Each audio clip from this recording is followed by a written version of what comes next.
تو قوم نے کہا آپ صادق اور امین ہیں. یہودی، عیسائی، مشرک، حنفاء سب نے کہا آپ سچے ہیں اور امانت دار ہیں.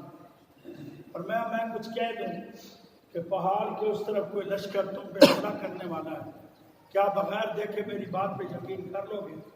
سب نے کہا سونا آپ نے آج تک جھوٹ بولا ہی نہیں، آپ جو فرمائیں گے سچ ہوگا. پھر فرمایا میں تمہیں کہہ دوں کہ لشکر آ رہا ہے اور تم میں سے کوئی بندہ پہاڑ کی چوٹی پہ کھڑے ہو کے دیکھے کہ لشکر ہے ہی نہیں تو پھر میری بات پہ یقین کرو گے؟ تو انہوں نے کہا یا رسول اللہ صلی اللہ علیہ وسلم ہم یہ سوچنے پہ مجبور ہو گئے کہ ہم اندھے ہو گئے ہیں اور آپ سچ فرمائیں. یہ ہے دین کی سچائی. حضور صلی اللہ علیہ وآلہ وسلم سے محبت کرنے والوں 50 نمازیں اللہ کریم نے عطا فرمائی تھی جو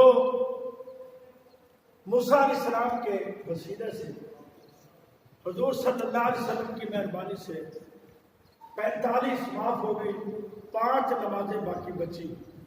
اللہ نے فرمایا پیارے تیرا جو امتی 5 نماز پڑھے گا تیری رحمت کا ایک نقطہ لگا کے ثواب 50 کا تھا. سبحان اللہ.